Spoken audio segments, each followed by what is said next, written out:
Adrenaline in my soul. The MSG spot's out of control. Cody's got a shiner on his face. Punk and Seth are in the cage. Roman's back, he's got the rage. And then looks at Heyman and says, "You're cheating on me. We're going on to Las Vegas for WrestleMania 41. Whoa! I'm John Renton with my review of WWE Raw in Madison Square Garden, the swallowed halls of Madison Square Garden. I think that's how that phrase goes. Yes, MSG, New York City. Man, what a goddamn venue, what an atmosphere, even though the Madison Square Garden location has changed a little bit, and it's not the same garden, it's still the garden at the same time. Still a lot of history. Read up on the history of Madison Square Garden, you'll understand. That being said, it was sold slap dab out. 19,500 seating capacity, and it had just over 18,000 according to WrestleTix. The minimalist stage, the entranceway, it was great. At least the main event was great. The rest of the show wasn't all that great, to be perfectly honest. This really felt like a house show with a hot main event. So I do want to say in regards to next week's show, which is in Brussels, I will not be watching that live. So Netflix is actually going to be able to broadcast these shows live, these international events live. No matter what country they're from, they have the capabilities and they're going to do that. Because it's on at noon my time, I work about 9 hours on Mondays. So I'll probably have that review up, I don't know, later in the evening. So I apologize for that. I also want to reiterate that I will be probably likely easing back a little bit on the weekly reviews after the Raw, after WrestleMania. Just fair warning there. I'm not saying I won't ever review Raw, but I might have to pick my spots here because I want to do some more movies and I'm getting a little bit burned out. That being said, I did enjoy the finish for this, but let's get into it. So we had Jay helping everybody yeet. For everyone that yeeted there, I just want you to note the Knicks should never win a championship during your lifetime, which honestly, a lot of y'all are barely old enough to remember when the Knicks even won a conference championship last. It was 1999. So, Jey Uso took on Waller, Grayson Waller that is. He beat him, and then we got a brief flurry afterwards. It wasn't, nothing against Waller. It was typical stuff. The logos on the mat, by the way, I don't really necessarily care for. I know New Japan has them, but they're less of an eyesore. But after beating up both Theory and Waller, Gunther puts them to sleep, and that was fun. And then Rollins and Punk, we get a package on that. The Alphas try to comfort Jay. I don't know, at least Maxine wasn't wearing a stupid hat. Here's Logan Paul. Okay, I fully recognize once again that he has taken to this whole wrestling thing like a fish to water. The novelty is worn off. I don't know who Andrew Schultz is, or at least I didn't, or Schultz, however you say it. Somebody did send me a few clips of his stand-up. Fuck that guy. He's not funny. That much I'm just going to say. He also looks like he probably belongs on several registries. Just allegedly, covering my ass here. Here's Styles. He stops this Andrew guy from getting beat down because Logan dragged him over the goddamn barricade. And it's Logan versus AJ at Mania. It wasn't made official, but I think after AJ got eliminated by Logan at the Rumble, I think it was pretty much set in stone. So, Travis Scott has WWE merch. After that piece of shit blindsided Cody and apparently broke his eardrum and actually gave him that shiner and everything, Travis Scott, a guy that, by the way, that whole Astro World thing, yeah, he deserves every bit of hate for that. Accidents happen, but that guy just honestly just seems scuzzy, and the fact he did that, yeah, you don't want stuff to look fake. But if I'm Cody, I'm looking for a receipt, as the kids say. Quite frankly, I hope that guy's not invited back on any wrestling show. Guy's a fucking piece of shit and a lousy rapper. I have tried to listen to what he raps, and I may not be the target audience, but even people that are apparently the target audience don't care for him. Rap music is dead if he's one of the more popular ones. So anyway, Dana White is doing boxing along with TKO and whatever. We're like 2 steps away from Trump appearing at Mania. Shout out to local Soundwave, by the way, on Twitter. Great follow, by the way, great follow. Entertain as fuck person.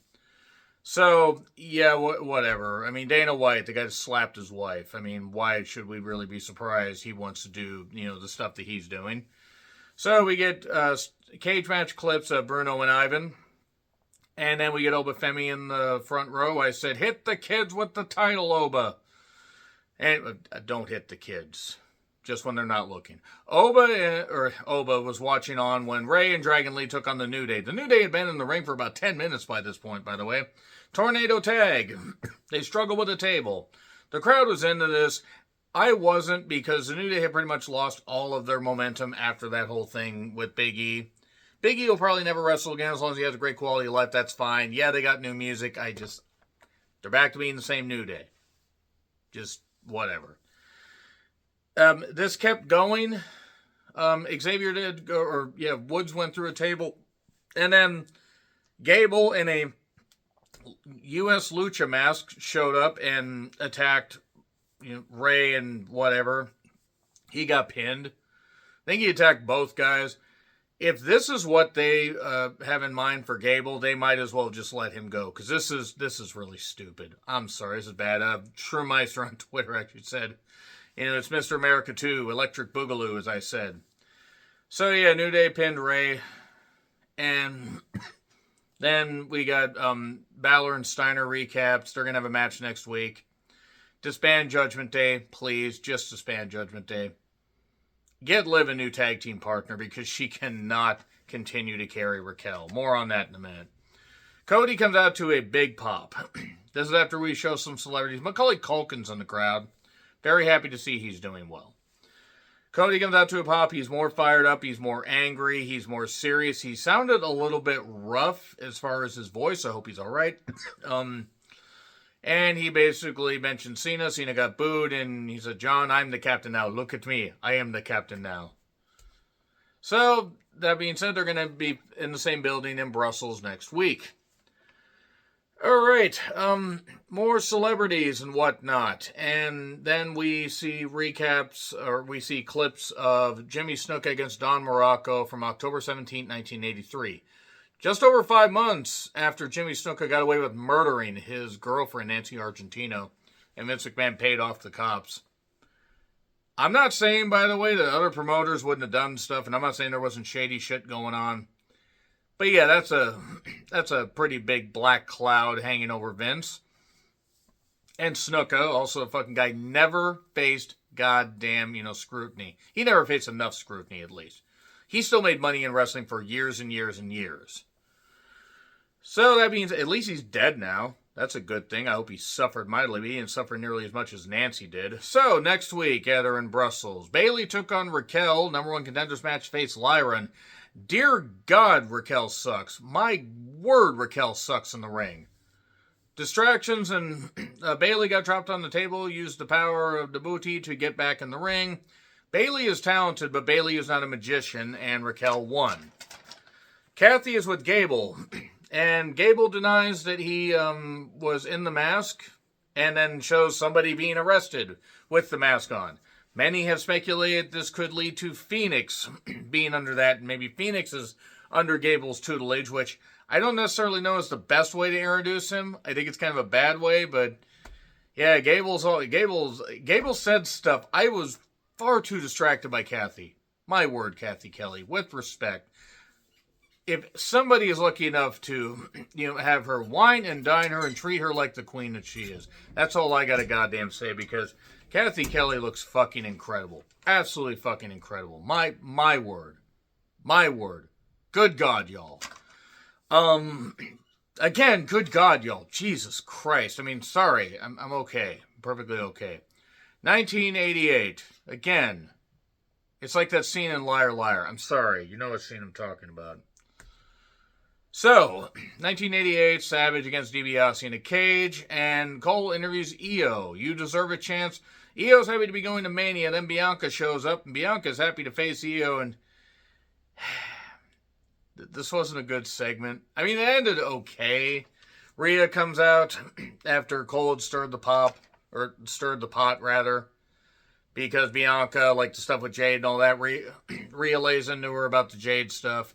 Io gets upset about being shoved to the side and slaps both of them. Could she slap me like that next? I don't have issues.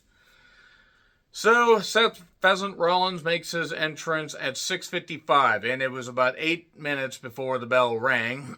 Stephanie Vacour, or Vacour, however you say it, and Julia were in the crowd, and that is a double dose of just incredible talent and beauty. I mean, Jesus. So many talented and beautiful women. I emphasize talented because you have to be talented to succeed in wrestling. It does not hurt if you look good either. And boy, do they ever. Punk gets a big pop. Rollins and Punk had a pretty good cage match.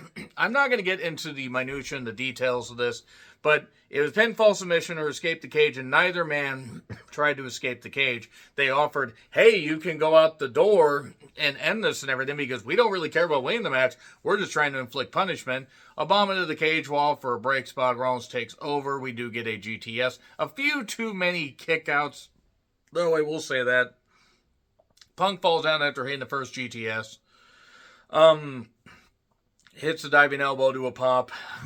And then on top of the cage, they're battling. Rollins brings him back in with a superplex. A safe superplex, or as safe as a superplex can be. And he gets a 2 count. GTS for 2. STF by Rollins. Into the Anaconda Vice by Punk. A stomp for 2. A GTS, a stomp by Punk for 2. Way too many kickouts at this point. And Rollins is like yelling at Punk, like, don't leave the cage. If you want my house, take it, you asshole. Rollins hits a GTS and then a stomp for 2. More kickouts, please. We don't have enough. Stomp, and then suddenly Roman's, or Seth's about to get the cover, and then Roman attacks him and drags him out, and so Seth's feet hit the floor. So Seth technically won, but then he got mauled by Roman. So did he really win? I mean, yes, but did he really win? Yes, he did.